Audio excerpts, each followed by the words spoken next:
Welcome to a brand new episode of the Jampack Report today for March the 24th of 2020.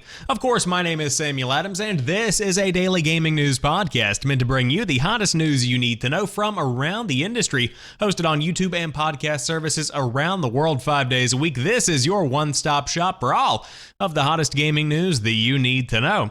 And unfortunately, today we have a bit of a bad news story to begin today's show, so let's just dive into it and nip it in the bud. Recent Silent Hill and Silent Hills rumors are not true, according to Konami. According to a North American PR representative for Konami, rumors surrounding a Silent Hill reboot and a Silent Hills revival are just that, rumors. Quote, "We are aware of all the rumors and reports, but can't confirm that they are not true," the spokesperson told Rely on Horror. "I know it's not the answer your fans may want to hear. It's not to say we are completely closing the door on the franchise, just not in the way it is being reported." Earlier this month, a Rely on Horror report stated a soft reboot of the series was in the works and being co-developed by Sony's Japan studio. The initial report also stated Silent Hills, which spawned the ever-popular PT demo, was cancelled when Hideo Kojima left Konami. It is also being discussed by the Sony team as it's working to, quote, patch up the relationship between Kojima Productions and Konami. And so that's where the story for today ends. But I have a feeling we are not quite finished with this entire saga because, of course, this is something that stretches back for multiple years at this point, all the way back to the playable teaser on the PlayStation 4, which is still a legend in today's day and age in 2020. So first and foremost, Silent Hill reboot, Silent Hills reimagining, these are not in the works right now. But, of course, other rumors have spawned over the course of the past few weeks that Sony is going to work with Konami to either license the IP or purchase the IP for not only Silent Hill or Silent Hills, but also multiple projects such as Metal Gear to continue making them in-house. Now, the credence to that, not really fully sold on that idea. Because quite frankly, as they said on Sacred Symbols with Colin Moriarty and Chris Ray-Gun, why would they sell the IP to Sony? Why would they release the rights to make money from Metal Gear? It's always going to be something that is legendary in the minds of gamers, and a lot of the IP that Konami has, they could license and make a quick buck without even having to develop anything in-house. That's the way that they probably want to go with this.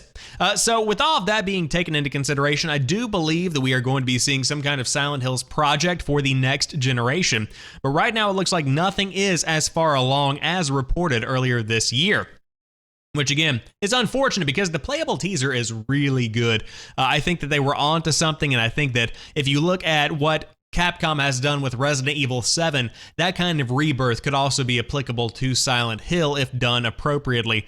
And I think they were on the right path, but unfortunately, or fortunately, Kojima got out and Konami began to sink. But hey, we got Death Stranding and whatever else they're working on over there with their amazing minds at Kojima Productions. But a leaked Star Wars 1313 image appears to back up rumors of it being a Boba Fett game. The saga around Star Wars 1313 development is long and troubled. LucasArts formally revealed the game at E3 in 2012. The team planned to make a gritty, mature take on the seedy underbelly of the Star Wars universe. However, Disney purchased the Star Wars property and subsequently terminated the game. Before 1313 was officially canceled, it was heavily rumored that players would be stepping into the shoes of Boba Fett,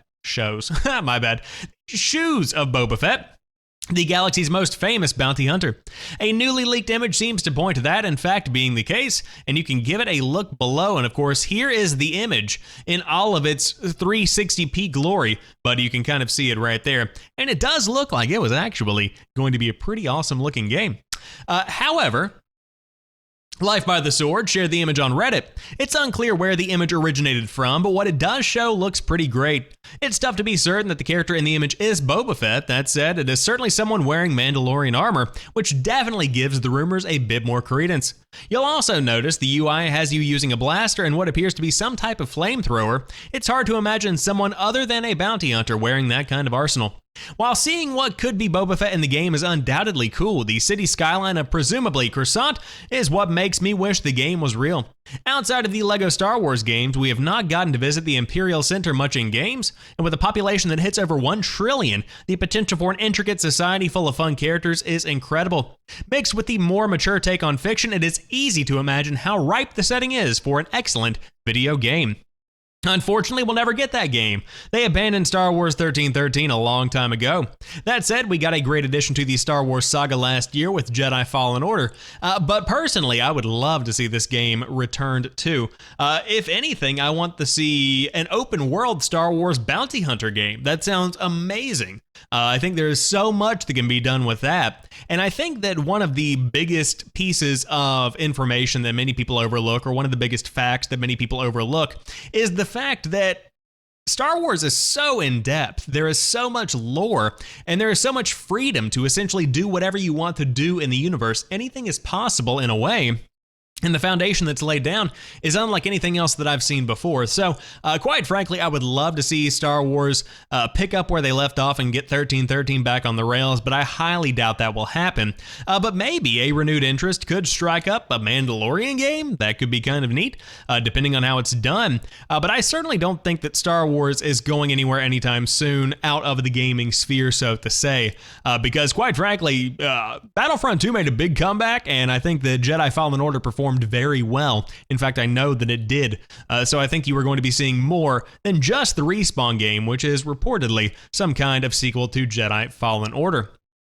However, Fox Sports is going to air the complete eNASCAR iRacing Pro Invitational Series. And this is coming to us from my hometown, Charlotte, North Carolina, who's going to be on a quarantine lockdown in less than 48 hours. But last Sunday, NASCAR, iRacing, and Fox Sports teamed up to deliver the first ever eNASCAR iRacing Pro Invitational Series event. Today, Fox Sports is committing to coverage of the remainder of the season, beginning Sunday, March 29th at 1 p.m. Eastern Time live from virtual Texas Motor Speedway. Entitled Fox NASCAR iRacing, the races will be simulcast on the Fox Broadcast Network, FS1, and the Fox Sports app. Races will be available in Canada through Fox Sports Racing. Last Sunday's inaugural event, won by three-time Daytona 500 winner Denny Hamlin, drew 903,000 viewers on FS1 according to Nielsen Media Research. Fox Sports iRacing was the most watched telecast on FS1 since the pandemic-induced sports shutdown began on March 12th, and Sunday's most watched sports telecast on cable television, as well as ranks as the highest-rated eSports TV program in history. Additionally, according to rankings by Twitter Interactions, the eNASCAR iRacing Pro Invitational Series on FS1 was the #1 most social TV program overall on Sunday. NASCAR-owned content related to the event also produced more than 1 million engagements throughout the weekend. This rapid-fire collaboration between Fox Sports, NASCAR, and iRacing obviously has resonated with fans, gamers, and television viewers across the country in a very positive way, said Brad Zager, Fox Sports executive producer, EVP, head of production and operations. We have learned so much in a relatively short period of time, and we are excited to expand coverage of this brand new NASCAR eSports series to an even wider audience. The Fox NASCAR broadcast team of Jeff Gordon, Mike Joy, and Larry McReynolds continues to call the action from Fox NASCAR studios in Charlotte, with NASCAR Cup Series driver Clint Bowyer providing in-car commentary. The response on social media to last Sunday's race has been incredible, Gordon said. We were able to broadcast a virtual race that was exciting and entertaining. It brought a little bit of normalcy back to the weekend, and I can't wait to call the action Sunday at Texas. Under the banner Fox NASCAR iRacing, Fox Sports covers simulation-style esports races that include a cross-section of competitors from the NASCAR Cup Series, Xfinity Series, Gander RV and Outdoors Truck Series, and a group of NASCAR dignitaries. And of course, they continue to talk about how they are overwhelmed by the response. But this is massive. I first heard about this story from Slasher on Twitter. But essentially, this is the most popular televised esports event in history, getting almost 1 million viewers, and I would probably guesstimate about 350,000 of those probably didn't even realize they were watching a video game. I mean, iRacing looks very good, and I think that that's really where the kudos should be going. Of course, there were many people that got the organized event together, but ultimately, I never would have known this was happening without the team at iRacing making an incredible game that makes it possible. I think that's something that really should go out to them, so kudos to those guys for making something that can almost fill the void left by a very hardcore sport for a very dedicated niche audience. I think that's very neat. And I think it shows the power of esports. And I think, as I said last week, this is going to continue turning people on to having more esports events in the future. So who knows how long this coronavirus impact will last, but as for right now, at least we are seeing more and more digital events taking the place of physical events to at least put some kind of normalcy back into the world. Unfortunately, or actually, you know what, this is kind of normal anyway, PlayStation Network download speeds will be slower in Europe to preserve internet access. It really is just pathetic how slow the PlayStation Network even is to begin with. Download speeds are abysmal. They're horrible. It is an embarrassment. Sony Interactive Entertainment President Jim Ryan has announced that starting today, download speeds from the PlayStation Network may be slower in Europe. This decision was made in an effort to preserve access for the entire internet community, and more people are now stuck at home. As a measure against the spread of the coronavirus, countries around the world are enforcing lockdowns and stay-at-home orders, which caused a spike in internet usage. Sony is also working with ISPs in Europe to manage PSN's download traffic. Outside of these slower download speeds, you may also notice it takes longer for downloads to start. Though Ryan did not specify, this likely also affects automatic downloads, and this should not, however, affect normal online play. Sony is, of course, not the only company to throttle part of its service. Both Netflix and YouTube have reduced streaming quality in Europe for the same reason, and Ryan did not say when we can expect these limitations to be lifted. We appreciate the support and understanding from our community, and they're doing their part as we take these measures in an effort to preserve access for everyone, added Ryan. Unfortunately, this is an inconvenience that is kind of a necessity at this point. Quite frankly, it sucks. It's not great. And download speeds are definitely a big part of online gaming in today's day and age, but is it really worth having slow access across the board, or would you rather just have one limited service? You can even look at it in a nutshell of the PlayStation Network. I would rather have slow download speeds, but supported online play sessions rather than slow everything and lagging in Call of Duty. That sounds horrible. So it sounds like something that is going to be the lesser of multiple evils, and you can expect that to start impacting you now.